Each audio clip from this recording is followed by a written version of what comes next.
நேர்கள் எல்லோருக்கும் வணக்கம் மற்றும் ஒரு காணொலியூடாக இணைந்திருக்கின்றோம்.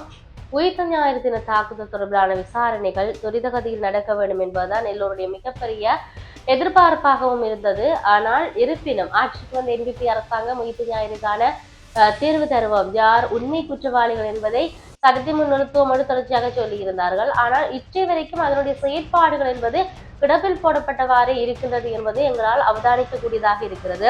உயிர்த்த ஞாயிறு தீர்ப்பு, அதாவது உயிர்த்த ஞாயிறு தின நிரந்தர விசாரணை அறிவிப்பு மட்டும்தான் வருவதை ஒழிய அது சார்ந்தால் எந்த விடயங்களும் வெளிவரவில்லை என்ற விடயத்தை சொல்லப்பட்டிருக்கிறது. இலங்கையில 2019ஆம் ஆண்டு இடம்பெற்ற உயிர்த்த ஞாயிறு தாக்குதல் குறித்து விசாரணைகள் நடைபெற்றுக் கொண்டிருக்கிறது என்பதே சரியான சொல். அதாவது கதை கேட்க நாங்க தொடர்ச்சியாகவும் இடம்பெறுது, விசாரணைகள் நடக்குது, வெற்றி குற்றவாளிகள் சொல்லுவோம். இவ்வாறான ஒரு கருத்துக்கள் தான் வருகிறதே ஒழிய, ஆனால் இச்சை வரைக்கும் யார் என்ன அடுத்த கட்ட நகர்வு எதை நோக்கி சென்று கொண்டிருக்கிறது என்ற அந்த ஒரு அப்டேட் என்று சொல்லுவோம், அடுத்தடுத்து என்ன செய்கிறார்கள் என்ற அந்த தகவல் வர இல்லை. சொல்ல போனால் அது முடிவுக்கு வருவது பற்றி மட்டும் எந்த செய்தியும் இல்லை. தாக்குதலுக்கு பின்னர் ஒரு தடை செய்யப்பட்ட அமைப்பு தொடர்புடையதாக அறிவிக்கப்பட்டது. அதன் பின் ஆணைக்குழுக்கள் வந்தார்கள், அறிக்கைகள் வந்தது, பரிந்துரைகள் வந்தன. ஆனால் நடைமுறைப்படுத்தப்படல் மட்டும் வரும் வழியில இருப்பதாக தெரியவில்லை. விசாரணை முன்னேற்றம் குறித்து கேள்வி கேட்டால் அதிகாரப்பூர்வ அதாவது சட்ட நடவடிக்கைகள் நடைபெற்று வருகின்றன.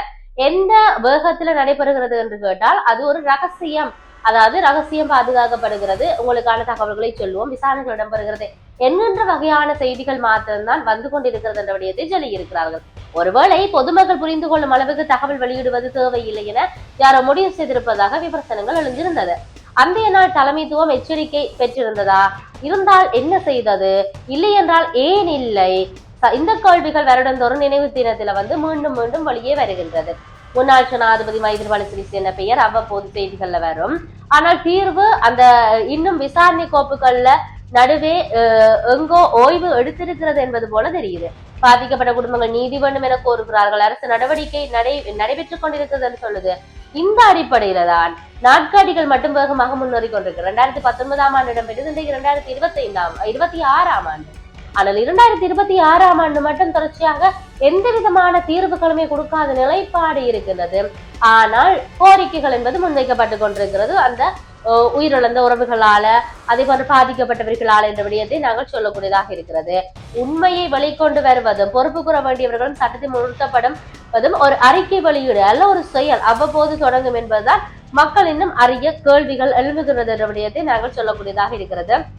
இத்தேவரைக்கும் தொடர்ச்சியாக உயிர்த்த ஞாயிறு தாக்குதல் தொடர்பிலான விசாரணைகள் துரித கதியில் இடம்பெறும், அது தொடர்பிலான நகர்வுகள், விசாரணைகள், குற்றவாளிகள் அந்த நடக்குது, இந்த இப்படியான ஒரு பேச்சுக்கள் மாத்திரம்தான் வருகிறதே ஒழிய உண்மையான குற்றவாளிகள் யார் என்பதை இதுவரைக்கும் தெரியப்படுத்தாத நிலைப்பாடு என்பது காணப்படுகிறது என்ற விடயத்தை தான் நான் சொல்லக்கூடியதாக இருக்கிறது.